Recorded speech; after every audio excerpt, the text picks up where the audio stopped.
student, today we are going to learn about basic of TDS. Let's start. तो what is tax? Tax क्या होता है और tax के कितने टाइप्स होते हैं? अभी आप लोग को पता ही होगा, एवरी जगह पे आप कहीं ना कहीं कुछ भी खरीदते हो या कुछ ना कुछ इनकम अर्न करते हो तो उसके ऊपर टैक्स लगाया जाता है, करेक्ट? अभी वो टैक्स कितने टाइप्स के होते हैं? 3 टाइप के नहीं बहुत टैक्स होता है 2 टाइप के, हाँ ओके? तो 2 टाइप के टैक्स होते हैं, एक होता है डायरेक्ट टैक्स और एक होता है इनडायरेक्ट टैक्स। इनडायरेक्ट टैक्स में हमने जाना कि वो गुड्स एंड सर्विसेज के ऊपर लगता है, am I correct? Goods and services के ऊपर लगाया जाता है। आप कुछ भी परचेस करोगे या कुछ भी सेल करोगे उसके ऊपर टैक्स आपको पे करना होगा या फिर कलेक्ट करना होगा, करेक्ट? हमने उसके अंदर वैट टैक्स देखा, सर्विस टैक्स देखा, ओके? नेक्स्ट वन, अभी हमें देखना है डायरेक्ट टैक्स क्या होता है। डायरेक्ट टैक्स यानी कि जो हमारे इनकम के ऊपर लगाया जाता है, हमारी इनकम के ऊपर। अभी एज अ इंडिविजुअल हम सोचने जाएं, ठीक है? एज अ इंडिविजुअल आप, मैं या फिर बाकी सबकी तरह अगर कोई भी एक पर्सन कमाना चाहे, अर्निंग करना चाहे तो किस तरह से अर्न कर सकता है? कौन कौन से वे से वो लोग पैसे को कमा सकते हैं? Do you have any idea how to earn money? Business. Next one, transport, that is business ही करना, सर्विसेज ही प्रोवाइड करना, ओके? बिजनेस करना हो गया। हाँ, ट्रेडिंग कर सकते हैं, दैट वन कैपिटल गेन के अंदर उसे काउंट करता है। मूडी, कैपिटल गेन यानी कि जहाँ पे आप मार्केट में शेयर कर सेल करना, किसी भी चीज़ को परचेज सेल करके अर्निंग करना, ठीक है? ओके, बिजनेस के अलावा जो रहता है स्टॉक मार्केट, वो आपका हो जाता है कैपिटल गेन। नेक्स्ट वन, मैंने बोला आप एज अ इंडिविजुअल कहाँ से अर्न कर सकते हो। एक हो गया बिजनेस और एक हो गया हमारे शेयर मार्केट की तरफ से, ओके? कभी मार्केट में जाके जॉब नहीं करोगे करेंगे ना, हाँ जॉब तो सैलरी, ओके? सैलरी से कमा सकते हैं ना? हाँ नेक्स्ट, वही सैलरी वेजेस हो गया, ओके? नेक्स्ट वन, आपके पास अगर प्रॉपर्टी ज़्यादा हो तो उसे रेंट पे नहीं चढ़ाओगे। हाँ ऐसे कोई भी सोर्स नहीं है जिससे अर्निंग नहीं हो सकते। हमारे पास माइंड होना चाहिए अच्छे से वर्क करने वाला। अगर आपके पास माइंड उस तरह से शार्प हो तो आप इजीली उसे कमा सकते हो, ठीक है? तो वो हो गया आपका एक रेंट से, उसे कहते हैं हाउस प्रॉपर्टी के नाम से, ओके? तो हमने कौन से देखे? Business, okay, salary, capital gain, house property, और एक लास्ट वन रहता है दैट इज़ आपके पास अगर कोई स्किल है, आपके पास पर्टिकुलर कोई टैलेंट हो तो आप उसका इस्तेमाल कर सकते हो। जैसे कि आपको डांस आता है, डांस करके भी लोग पैसे कमाते हैं कि नहीं? सिंगिंग करके भी लोग कमाते हैं, एक्टिंग करके भी कमाते हैं, कुकिंग करके भी कमाते हैं, यूट्यूब पे चैनल अपलोड करके भी कमाते हैं मेरी तरह, है ना? मैं कमाती नहीं हूँ, वो पता लगे तो वो सारी चीज़ें हो जाएगी। तो उसे कहते हैं external source of income, other source में काउंट होता है। टोटल 5 वेज होते हैं। इंडिया में इनकम को 5 तरीके से डिवाइड किया गया है, that is first one business, second one होता है, हमने क्या देखा? Second one salary, okay? Third one house property, fourth one capital gain, वही हाउस हो गया, ठीक है? And fifth one other sources. इस तरह से 5 तरीके से हम इनकम अर्न करते हैं और उसके ऊपर भी गवर्नमेंट कहती है कि टैक्स पे करो, करेक्ट? उसके ऊपर गवर्नमेंट को हमें टैक्स पे करना रहता है। अभी टैक्स तो पे हम करते हैं, लेकिन कई बार हमें जैसे इनकम अर्न होती है ना, उसी में से थोड़ा सा पार्ट कट करके, वो लोग पहले ही कट करके हमें देते हैं कि आपका हमने टैक्स काट लिया। अगर पहले से ही वो काट के हमें रिमेनिंग इनकम पे कर रहे हैं तो हम कहते हैं कि हमारा TDS काटा गया। क्या काटा गया? TDS काटा गया। जो भी आप इनकम कुछ अर्न कर रहे हो और वो गवर्नमेंट इनकम टैक्स एक्ट, अभी इनकम टैक्स एक्ट कब इंडिया में इम्प्लीमेंट हुआ था? इनकम टैक्स एक्ट है 1961। कौन सा एक्ट है? 1961 एक्ट है, और वो इम्प्लीमेंट हुआ था 1962 से इम्प्लीमेंट हुआ था, करेक्ट? तो वो उसके मुताबिक इंडिया में जो भी हमारी इनकम को अर्न करता है तो उसके लिए जो पहले से काटा जाता है, ठीक है, पहले से ही काट के आपको इनकम प्रोवाइड की जाती है, तो हम उसे TDS के नाम से जानते हैं। TDS यानी कि टैक्स डिडक्टेड एट सोर्स। और अभी तो बहुत सारी चीज़ों में चेंजेस हुआ। अभी आपने बजट देखा होगा, सुना है बजट के बारे में? हर साल हमारी कंट्री एक बजट डिक्लेयर करती है, एम आई करेक्ट? जैसे हम हमारा बजट डिक्लेयर करते हैं, हमारी फैमिली का है, हमारा बजट रहता है, करेक्ट? तो उसी तरह हमें हमारे हमारी कंट्री के लिए भी हमारी जो भी फाइनेंस मिनिस्टर है वो हमारा बजट डिक्लेयर करते हैं। Who is finance minister of our country? Finance minister of India is Nirmala Sitharaman. Okay, Nirmala Sitharaman हमारे कंट्री के फाइनेंस मिनिस्टर हैं। उन्होंने मतलब बजट रिलीज़ किया है। तो TDS क्या होता है? TDS का फुल फॉर्म होता है tax deducted at source. Tax किस तरह से, जो भी हमारी इनकम होती है, ठीक है, जब भी कोई एक पर्सन की इनकम होती है अगर वो टैक्सेबल होती है, तो टैक्सेबल किस तरह से होती है?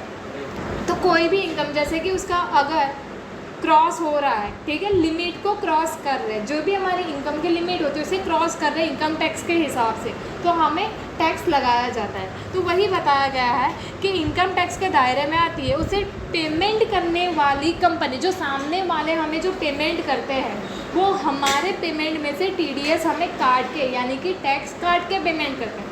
फॉर एन एग्ज़ाम्पल, अगर आपकी इनकम हो रही है 1500 रुपये आपकी इनकम हो रही है, उसमें से 10% काटा जाएगा यानी कि 150 रुपीज़ काटा जाएगा, तो आपके पास बचेगा कितना? 1350 आपको रिटर्न दिया जाएगा। 150 एज अ टैक्स काट के ही आपको दिया जाता है। इनकम भले ही आपकी 1500 हुई है, लेकिन आपको एज अ इनकम में 1350 दिया जाएगा और 150 आपका एज अ टैक्स काटा जाता है। ओके, तो यहाँ पे वही बताया गया है कि आपकी जितनी भी इनकम है उसमें से थोड़ा सा पार्ट एज अ टैक्स कटेगा, और जो जिस किसी का भी कटेगा। फॉर एन एग्जांपल, मैंने आपका टैक्स काटा है, मैं अगर आपको कुछ पेमेंट कर रही थी, इनकम आपका प्रोवाइड हो रहा है, तो उसमें से मैंने जो भी आपका TDS काटा है, टैक्स काटा है, वो उसी के पैन कार्ड नंबर के अगेंस्ट, यानी कि मैं आप ही के पैन कार्ड नंबर के अगेंस्ट वो जमा करूँगी। ऐसा नहीं है कि वो मेरे पास रहेगा, मैं आपको पैन कार्ड नंबर के अगेंस्ट जमा करूँगी, वो आपके अंडर जमा किया जाएगा कि ये पर्सन ने, ओके, हितेश शाह की तरफ से ये टैक्स है, ठीक है, वो ऑनलाइन फाइल किया जाता है। अभी डिडक्टर और डिडक्टी कौन होते हैं? जो डिडक्ट करता है, ओके, जो कंपनी होती है उसे डिडक्टर कहेंगे, जो पेमेंट करने वाले हैं उसे डिडक्टर कहेंगे, जिसका पेमेंट कट रहा है उसे हम डिडक्टी कहेंगे, ठीक है। जो भी पर्सन रहेंगे उसे डिडक्टी, और जो सामने वाले ऑर्गेनाइजेशन पेमेंट कर रहे हैं वो डिडक्टर, रिसीवर, डिडक्टी कहलाते हैं। ओके, नेक्स्ट, TDS से फ़ायदा क्या होता है? अभी फ़ायदा एज अ नॉर्मल पर्सन तो फ़ायदा नहीं है, लेकिन हम जब गवर्नमेंट की तरफ से देखते हैं तो गवर्नमेंट को एक इनकम का सोर्स बनता है TDS। अभी वो TDS जो भी टैक्स आता है वो गवर्नमेंट कहाँ पे यूटिलाइज़ करते हैं? रोड ब्रिज ये सब बनाने के लिए, ठीक है। बहुत सारी चीज़ों में आपने देखा गवर्नमेंट हॉस्पिटल, स्कूल से सब चलती है, एजुकेशनल, हाँ, वो सारे सैलरी उनको प्रोवाइड करना, जो भी गवर्नमेंट के जो भी काम होते हैं, एक्सपेंसेस होते हैं, वहाँ पे वो खर्चा किया जाता है, ठीक है। अभी हम देखेंगे कि किस तरह से किसके ऊपर कितना TDS काटा जाता है। तो यहाँ पे कुछ दिया गया है हमें, सैलरी के लिए स्लैब रेट रहता है, सुना है हर बार ये चेंज होता है ना, सुना है ना, ये हर बार चेंज होता है स्लैब रेट के बेस पे, तो हम बाद में देखते हैं इसके रेट। इंटरेस्ट, आप जब भी बैंक में पैसा जमा करते हो, वो कोई भी अकाउंट हो, बैंक में जमा, लाइक सेविंग अकाउंट रहता है, फिक्स डिपॉजिट रहता है, ठीक है, वहाँ से आपको कुछ ना कुछ इनकम जनरेट होती है। अब बैंक में पैसे क्यों रखते हो? कुछ ना कुछ इनकम जनरेट होती है ना, वहाँ से इंटरेस्ट मिलता है। अगर वो सालाना इंटरेस्ट, पूरे साल का इंटरेस्ट अगर 10,000 से ज़्यादा हो रहा है तो आप टैक्स के दायरे में आते हैं। फिर उसके ऊपर 10% कटता है, लेकिन किसके लिए? नॉर्मल पर्सन के लिए। लेकिन इसी जगह पे वो पर्सन है सीनियर सिटीज़न, तो उनके लिए लिमिट्स अलग रहती है, ठीक है। सीनियर सिटीज़न में भी अलग आते हैं, senior citizen, super senior citizen, इस तरह से रहते हैं। Next one, rent from plant and machinery. आपको रेंट मिल रहा है, आपने कुछ मशीनरी को भाड़े पे दे दिया, वहाँ से रेंट मिला, उसके लिए 1,80,000 है, और उसके ऊपर उससे ज़्यादा हुआ तो 2% लगेगा। Rent from land and building, 1,80,000 है, उससे ज़्यादा हुआ तो आपको 10% कटेगा। कमीशन, ये मानते हैं बिना मेहनत की कमाई, करेक्ट ना। कमीशन 2% को मिलाने का काम करता है एजेंट ग्रुप, यहाँ से भी कमीशन वहाँ से भी कमीशन लेते हैं, करेक्ट। उसके ऊपर हाँ कॉन्ट्रैक्ट वाले सब, ठीक है। यहाँ पे गवर्नमेंट ये कहते हैं कि आप हाँ यस, तो यहाँ पे आपकी इनकम 5,000 से भी ज़्यादा हो रही है एज अ कमीशन, 5,000 या उससे ज़्यादा, तो 5% काटा जाएगा। अभी देखते हैं ये हमारा सैलरी क्या कहता है, सैलरी के ऊपर किस तरह से टैक्स कटता है।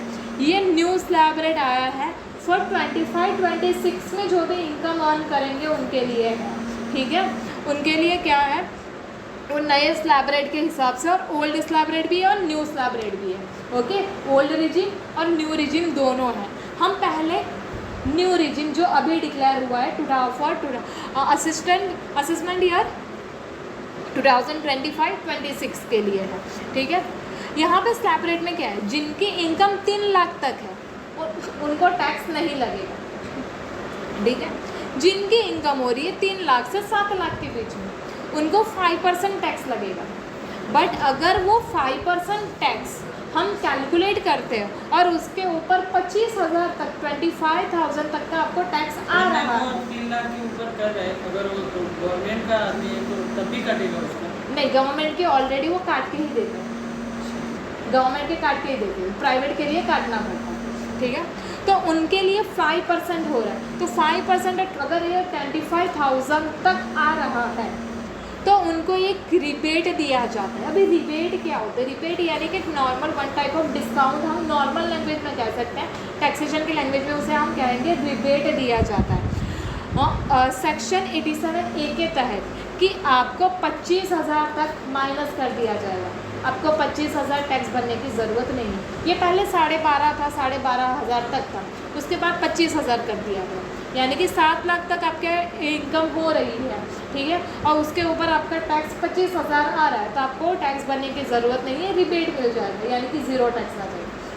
नए इस बार जो रिलीज़ हुआ उसमें ये बताया गया है कि 7 लाख से 12 लाख तक आपकी इनकम हो रही है और उसके ऊपर 10% टैक्स लगेगा, और उस टैक्स में भी आपका टैक्स 60,000 तक आ रहा है, तो आपको टैक्स भरने की ज़रूरत नहीं है। इसमें भी 87A के तहत जो 25-26 ईयर में वहाँ पर 60,000 तक आपको रिबेट दिया जाएगा, यानी कि डिस्काउंट, यानी कि 12 लाख तक कोई पर्सन को टैक्स लगेगा ही नहीं। 12 लाख तक टैक्स माइनस ही हो रहा है ना, आ रहा है 5%, 10% आ रहा है, लेकिन वो रिबेट के तहत माइनस हो रहा है, ठीक है।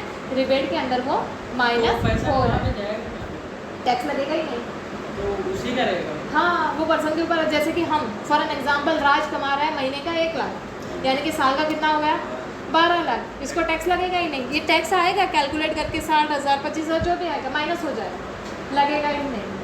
जो जहाँ पे भी फाइल करवा रहे उनको जो फीस देनी होगी महीने का बता रहे थे आप? अरे नहीं, मतलब साल का। अगर महीने का रहेगा तो महीने का टैक्स नहीं रहता, महीने का टैक्स नहीं रहता। यहाँ पे महीने के ऊपर आपका TDS काटा जाता है, वो भी आगे जाके हम देखेंगे कि वो महीने महीने आप भरते हो तो फिर यहाँ पे आपका क्या फ़ायदा होता है वो भी हम देखेंगे, ठीक है। तो ये नॉर्मली हम साल के बेस पे देखते हैं, तो आपको 12 लाख तक इनकम के ऊपर टैक्स भरने की रिक्वायरमेंट नहीं है।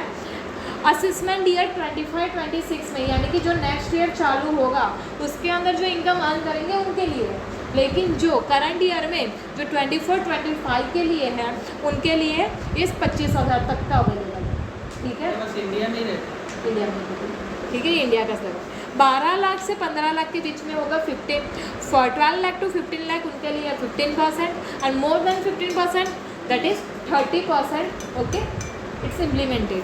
नेक्स्ट 30% ये रेट चेंज हुआ है, न्यू स्लैब रेट, ओके।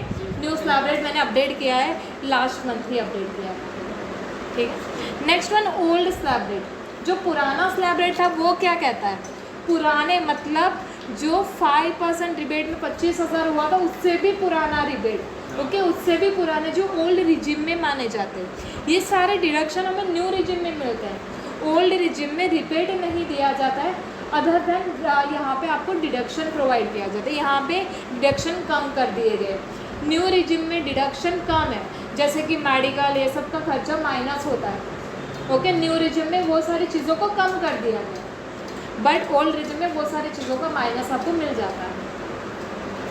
तो यहाँ पे है 2.5 लाख तक आपको टैक्स नहीं लगे, 2.5 लाख तक आपको टैक्स नहीं लगे, 2.5 से लेके 5 लाख तक 5% लगेगा। बट यहाँ पे 12,500 तक का आपको रिबेट दिया जाता है, यानी कि 5 लाख तक आपको टैक्स नहीं लगता था पहले। जो ओल्ड रिजिम में फाइल करते हैं उनके लिए अभी भी ये एप्लीकेबल है, जो नए नए रजिस्टर होंगे और न्यू में रजिस्टर होंगे उनके लिए ये एप्लीकेबल होगा, ठीक है। 5 लाख टू 10 लाख उनके लिए 10% and more than 10% that is 30% tax will be implemented, okay, समझे। Next one, any doubts from in slab rate, income salary slab rate, any doubt?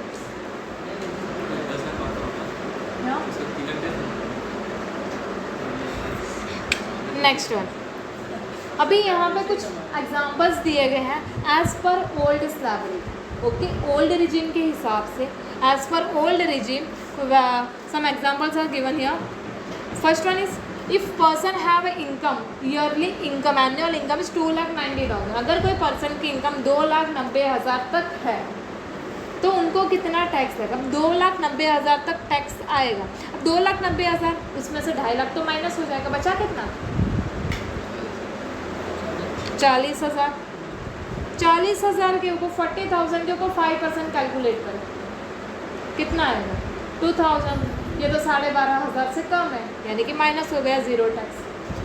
अब अगर पर समझो कि पर्सन की इनकम हो गई 3,90,000, इसमें से भी ये 2.5 लाख माइनस हो जाएगा, फिर रिमेनिंग बचेगा उसके ऊपर 5% लगाया जाएगा, माइनस हो जाएगा, कितना रहेगा?